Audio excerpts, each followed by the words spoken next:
जी नाज़रीन, अस्सलाम वालेकुम। ईद का दूसरा दिन है और एक नामालूम हैकर हैं, उसने एक ऑडियो लीक की है और वो ऑडियो लीक बहुत बड़ा धमाका हो गई है और उससे हमें थोड़ा थोड़ा अदालती निज़ाम का, गुज़िश्ता हाइब्रिड निज़ाम की जड़ों का और उसके हवाले से जो मुल्क का मुस्तकबिल प्लान किया गया था उसका अंदाज़ा हो रहा है।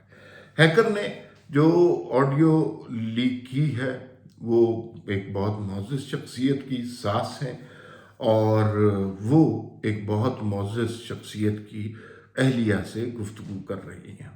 इन दोनों शख्सियात का बुग़्ज़ सियासी कायदीन के हवाले से इमरान खान के अलावा बहुत वाज़े नज़र आ रहा है और जिस तरह की गुफ्तगू की गई है उससे तो पता चल रहा है कि इनके घरों में क्या बात होती है।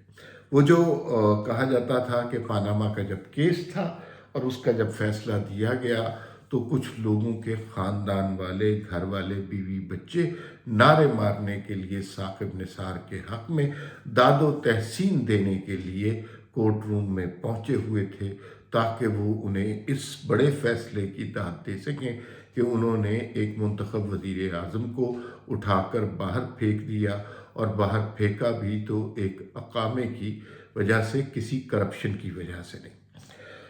और अब जो ये ऑडियो आ गई है इससे तो वो जो बहुत मोअज़्ज़ज़ शख्सियत की अहलिया और उनकी एक मोअज़्ज़ज़ शख्सियत की मोअज़्ज़ज़ जज की सास है, वो गुफ्तगू कर रही हैं। उसमें गुफ्तगू में उनका प्यार दुलार बड़ा वाज़े तौर पर नज़र आ रहा है कि वो किस तरह इमरान खान के मोहब्बत में या उनके सहर में गिरफ्तार हैं। ये सिर्फ एक ख़ानदान की कहानी नहीं है। ये ख़ानदान इसलिए प्रोमिनेंट हो गया है, ये ऑडियो लीक इसलिए इम्पोर्टेंट हो गई है कि ये दो बहुत मोअज़्ज़ज़ शख्सियात के घर की ख़वातीन बात कर रही है। सारे मुल्क में ख़वातीन का ज़्यादातर यही हाल रहा और ज़्यादातर, हर जगह नहीं, ज़्यादातर। इसकी वजह ये है कि जितना हाइब्रिड निज़ाम को लाने के लिए जिस तरह मीडिया मैनेज किया गया था, जिस तरह लोगों की सोच पर पाबंदी लगाई गई थी, जिस तरह मुख्तलिफ सियासी कायदीन को चोर डाकू कहा गया था, उसके बाद लोगों के जहन बन गए। ये सिर्फ अदलिया की फैमिलीज़ के मसले नहीं हैं। याद रखिएगा कि ये सिर्फ अदलिया की फैमिलीज़ के मसले नहीं हैं। ये फ़ौज की क़यादत के और उनके नीचे जो लोग हैं उनके भी मसाइल हैं, इसलिए कि उन्हें सबक दूसरा पढ़ाया गया था। सबक ये पढ़ाया गया था कि बाकी सारे सियासतदान चोर डाकू हैं, एक ही शख्स मसीहा है और वो मसीहा मुल्क को बहरान से निकाल सकता है। वो हैंडसम भी है और दुनिया को वो सबसे ज़्यादा एक क्रिकेटर की हैसियत से जानता है। वो आएगा तो 200 अरब IMF के मुंह पे मारेगा और 400 अरब रुपया कौमी ख़जाने में जमा करा देगा।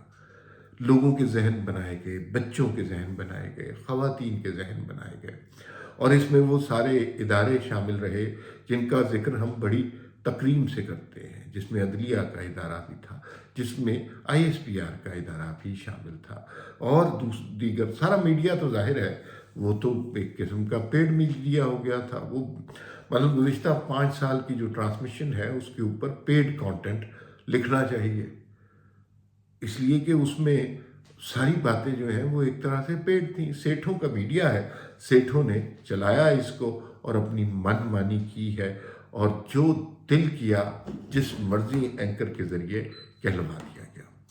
कोई इसमें रूल रियायत नहीं रखी गई। नुक्ता नज़र सिर्फ इतना था कि नवाज शरीफ सरदारी को बदनाम किया जाए और उसमें भी ख़ास तौर पे नवाज शरीफ को, क्योंकि मसला पंजाब का था और वो मसला अभी भी बना हुआ है। ये जो जजेस के अहले खाना बात कर रहे हैं, ये इससे बड़ा वाज़ेह नज़र आ रहा है कि उन्हें इमरान खान चाहिए क्योंकि वो हैंडसम है और बाकी कुछ भी नहीं चाहिए। वो इस हद तक जाने को तैयार है कि मार्शल ही लगा दे बदबख्त। इस तरह की गुफ्तगू भी हो रही है कि मार्शल लगा दें भाई, अगर इमरान खान ने नहीं आना तो भाड़ में जाए ये मुल्क, भाड़ में जाए, आइन इमरान खान को आना चाहिए। अब देखिए, आप अपनी प्रोफेशनल लाइफ में जो मर्ज़ी करते हो, जैसे मर्ज़ी करते हो, आपका कंडक्ट कैसा है, आप कितने प्रोफेशनल हैं, ये सारी बातें इम्पॉर्टेंट हैं। लेकिन ये मुमकिन नहीं है कि आप अपनी ज़ाती ज़िंदगी में अपने घर वालों की कही हुई बातों से मुतासिर ना हो, अफेक्ट ना हो, आपके जहन में उनकी कही हुई बातें गूंजती ना हो, आपकी अहलिया जो बात कर रही हो वो आपके लिए अहमियत ना रखती हो, आपकी सास आपको जो बात कह रही हो वो आपके लिए अहमियत ना रखती हो, आपके बेटे बेटियां जो बहनें जो बातें कह रही हो वो आपके लिए अहमियत ना रखी हो। क्यों कह रही हैं, इसकी वजह मैंने बता दी है। इसकी वजह ये है कि एक मसीहा बनाकर पेश किया गया। फिर इलेक्ट्रॉनिक मीडिया तो था ही, उसके अलावा सोशल मीडिया जितनी तरक्की कर बैठा उसका किसी को अंदाज़ा नहीं था। वो जो इदारे जो यहाँ पर मुल्कों का, हमारे पूरे मुल्क का नैरेटिव कंट्रोल करते थे, जो चंद कॉलमिस्ट को एक ज़माने में काबू कर लेते थे तो मामला सही हो जाता था। फिर उन्होंने कहा कि चंद एंकर्स को भी काबू किया जाए, चंद चैनलों को भी काबू किया जाए, तब भी मामला काबू में आ जाता है। अब मसला सोशल मीडिया ये बेमहार है, किसी के काबू में नहीं है। आप अपने व्हाट्सएप पर कोई एक मैसेज कर दें और उसके अंदर किसी शख्सियत के बारे में कोई बात करें और उसको वायरल कर दें, कोई गाली दे दें, किसी के किरदार पर कोई तोहमत लगा दें, तो ये लम्हों में वायरल हो जाता है और इसकी कोई रीच का पता नहीं चलता कि ये हज़ारों में गया, लाखों में गया, करोड़ों लोगों ने सुना, ये किसी को पता नहीं चलता। तो ये जो मामलात हैं ये सोशल मीडिया के अब कंट्रोल से बाहर है। इसी सोशल मीडिया के ज़रिए वो 5th जनरेशन वॉर का आगाज़ किया गया था। तो उस 5th जनरेशन वॉर से अगर पूरा मुल्क मुतासर हुआ था तो क्या वो ख़वातीन जो आपके घर की ख़वातीन हैं वो मुतासर नहीं हुई होंगी? क्या जो उम्र की मैं यही कह सकता हूँ तहज़ीब के दायरे में उम्र की जो सास हैं वो मुतासर नहीं हुई होंगी? क्या जब उन्होंने दूसरी खातून जो उस ऑडियो में है उन्होंने कहा कि मैंने रात को उमर को और मुनीब को एक जो है ग्रीटिंग का या शाबाश का मैसेज किया तो उन्होंने वो इमोजी भेजी मुझे जिसमें दांतों में उंगलियां दबा दी गई, तो इसका मतलब है कि वो इन्फ्लुएंस हो रहे हैं ना।